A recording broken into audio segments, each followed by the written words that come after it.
Hello girls. Today we will do our another case, that is case 5 of bill of exchange. जैसे कि बच्चे हमने करा है, बिल ऑफ एक्सचेंज के अंदर 3 पार्टीज होती हैं, ड्रॉ, ड्रॉई एंड पे। ड्रॉर जो होता है वो सेलर, ड्रॉई बायर एंड पे जो पेमेंट रिसीव करता है।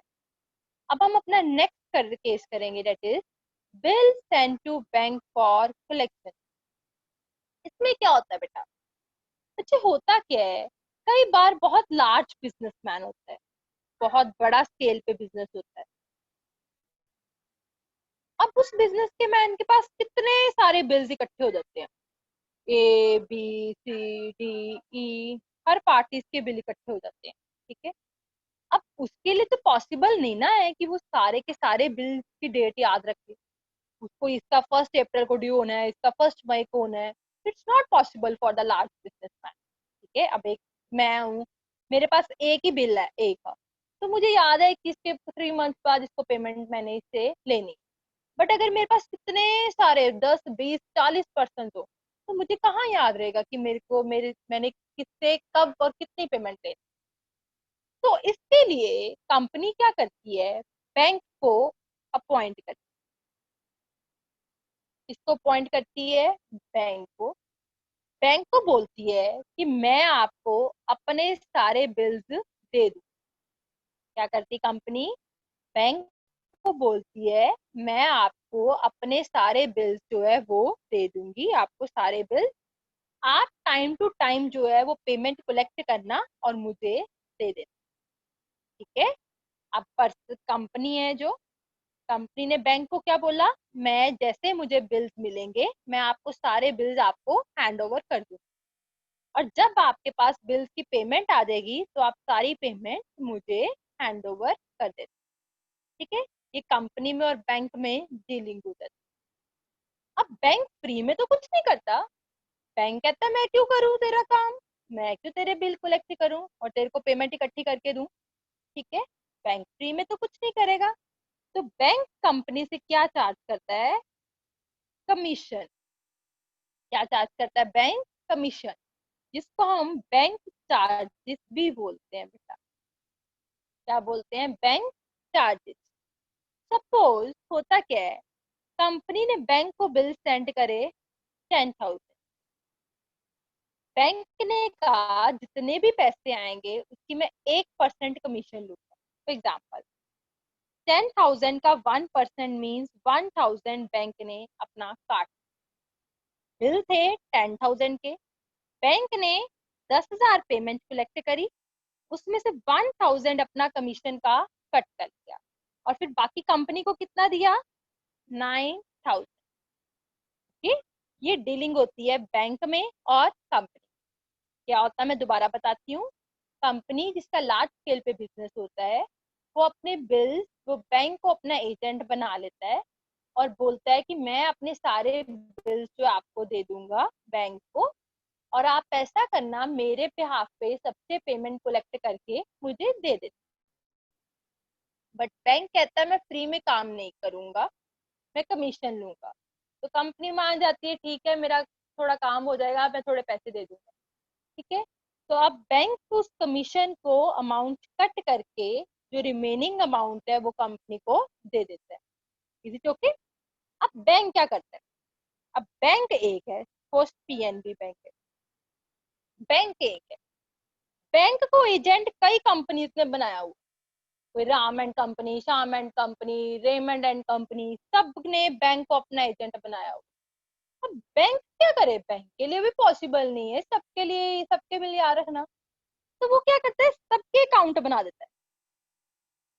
जैसे ए कंपनी ने सेंड करे हैं बिल, इसका एक अकाउंट बना दिया, लाइक एक उनका, आप समझ लो पिगी बैंक लगा दिया, जिसका नाम रख दिया bill send to bank for collection. समझ गए? बैंक ने क्या किया, जैसे इस कंप लगा लिया, मेरे कहने का मतलब है बॉक्स से उसने एक अकाउंट ओपन कर लिया और उसमें सारे उसने बिल्स डाल दिए, जितने भी इसने बिल्स दिए सारे इसमें डाल दिए। ठीक है। किसमें डाल दिए सारे bills? Bill send to bank for collection account. Okay, और जब इन बिल्स की पेमेंट आएगी तो भी कहाँ जाएगी, ये वाले अकाउंट। बिल्स भी सारी इसी में डाल दिए और पेमेंट भी सारी इसी में डाल दी, कि मतलब जब मैं इस पर्सन के नाम का ये अकाउंट खोल दूंगी तो सारी पेमेंट मैं इसी में डाल दूंगी, तो ऑटोमेटिकली इस पर्सन के पास पहुंच जाएगी ना ऑटोमेटिकली। मुझे कुछ भी ये नहीं कि मैं उसको घर पकड़ाने जाऊंगी, मैंने उसके नाम का अकाउंट खोल दिया, सारे बिल भी उसमें डाल दिए, पेमेंट भी उसमें डाल दी, तो ऑटोमेटिकली उसको पहुंच। क्लियर, समझ के मेरी बात, कि बैंक ने क्या किया, एक अकाउंट खोल दिया, बिल सारे इसी में डाल दिए और पेमेंट भी सारी इसी में डाल दी और ऑटोमेटिकली कंपनी को पहुंच। तो ये केस है हमारा bill send to bank for collection का। मैं इसके रिलेटेड अब आपको एक सम करवाती हूँ, ध्यान से सुनना, आप क्लियर हो।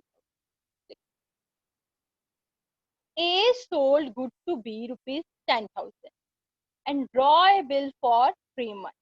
हम जैसे कि आपको पता है बिल ऑफ एक्सचेंज का रूल है, हमने पूरा सम नहीं पढ़ना, line by line.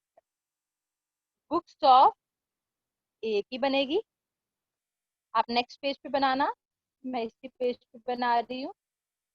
Books of B, journal का फॉर्मेट आता है आपको, date,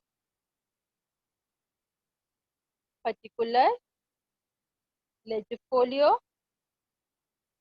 debit amount, credit amount. इधर भी date, particular, ledger folio, debit amount, credit amount.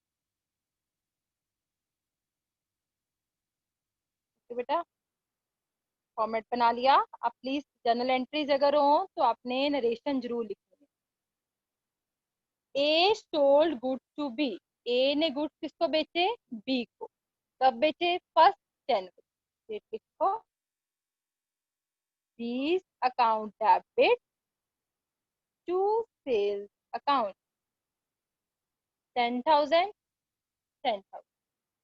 इसकी बुक में क्या आएगा, purchases account debit to A account 10,000, 10,000। Okay, A ने बी को सेल की, ए की बुक में बी टू सेल, बी की बुक में purchases to A. I hope ये एंट्रीज तो अभी तक आपको लर्न हो जानी चाहिए। और सेकंड एंट्री, बिल रिसीव किया, bill receivable account debit to B. ये दो एंट्रीज तो बच्चे होनी है चाहे कोई भी केस। जब तक आप बिल रिसीव नहीं करोगे और ये बिल पे नहीं करेगा ए को, तब तक हमारा बिल ऑफ एक्सचेंज शुरू ही नहीं होता। S account debit to bill payable account, bill receivable to B and A to bill payable. ये तो होती क्योंकि बिल वो रिसीव करेगा, वो पे करेगा, यहीं से बिल ऑफ एक्सचेंज शुरू होता है। ओके बेटा, इतना हो गया। देखो 3 मंथ का बिल है, तो मैं पहले मेच्योरिटी डेट लिख लेती हूँ। 1 जनवरी को बिल लिखा था, 1 Feb, 1 March, 1 April, means 4 April is our maturity date. Then 1 month after the acceptance, accept करने के 1 मंथ बाद, मीन्स 1 जनवरी के 1 मंथ बाद, मीन्स 1 फेब्रुअरी। ओके, क्या हुआ, क्या A send the bill to bank for collection. A ने अपने सारे बिल किसको सेंड कर दिए, बैंक को, कि आप मेरे बिहाफ पे बिल कलेक्ट कर। ओके, मैंने आपको अभी बताया है। बैंक ने क्या किया, एक अकाउंट ओपन किया, क्या नाम रखा उसका, bill send to bank for collection, और सारे बिल इसमें डाल। जब डालते हैं तो वो क्या हो जाते हैं, डेबिट। क्या अकाउंट क्या हो जाता है, डेबिट। देखो क्या एंट्री बनेगी, बिल खत्म हो गए, कहाँ चले गए, bill send to bank for collection account debit to bill receivable account. Okay बेटा, ए ने अपने सारे बिल किसको दे दिए, बैंक को, तो एंट्री क्या आ गई, bill send to bank for collection account debit to bill receivable account. Bill send to bank for collection account debit to bill receivable account. Bill receivable खत्म हो गया, तो फिर डेबिट था, ये क्रेडिट, फिनिश हो। ओके, ये हो गया, इतनी क्लियर होगी। बी का इसमें कोई काम, क्यों? क्योंकि ए ने अपने बिल बैंक को दिए हैं, बी का कोई फर्क नहीं पड़ता, बी ने तो सिर्फ ड्यू डेट पे पेमेंट करी। ओके, देखो ये हो गया। ऑन ड्यू डेट बैंक को पेमेंट मिल गई। ड्यू डेट क्या है? 4th अप्रैल। बैंक को पेमेंट मिल गई। आगे क्या लिखा है? Charge 1% commission. बैंक ने इसमें से अपनी 1% कमीशन निकाल ली है, सारी पेमेंट नहीं उसने वापस करी। ठीक है, बैंक ने पेमेंट कितनी डाली है इस अकाउंट में? देखो कैसे लिखेंगे। पैसा आया बैंक के पास, कंपनी के पास पैसा आया, bank account debit, bank charges account debit. किस अकाउंट में? जब मैंने आपको बताया था ना पैसा आएगा तो भी किस अकाउंट में जाएगा? Bill send to bank for collection, to bill send to bank for collection account. कितने का बिल था? 10,000 का। कितनी कमीशन निकाली उसने? 1%। मीन्स कितनी आ गई 10,000 पे 1%? 100। तो पैसा आपके पास कितना आया कंपनी के पास? 9900। ए के पास पैसा कितना आया? 9900। 100 उसने बैंक को दे दिया, उसके चार्जेस काट लिए, और 10,000 का बिल था। अब बिल रिसीवेबल नहीं आना, क्योंकि बिल खत्म हो गया। वो कौन से अकाउंट में चला गया? Bill send to bank for collection. Okay, अब इसकी बुक में क्या किया आएगा? इसने पेमेंट करी तो इसकी बुक में वही entry simple, bill payable account debit to bank account, bill payable account debit to bank account. देखो बेटा एक बार ध्यान से, सेल परचेज हो गया, बस ये दो एंट्रीज हैं ध्यान से देखने वाली। इसने अपने सारे बिल किसको सेंड कर दिए? बैंक को कलेक्शन के लिए। बैंक ने एक अकाउंट बनाया और उसमें सारे बिल डाल दिए।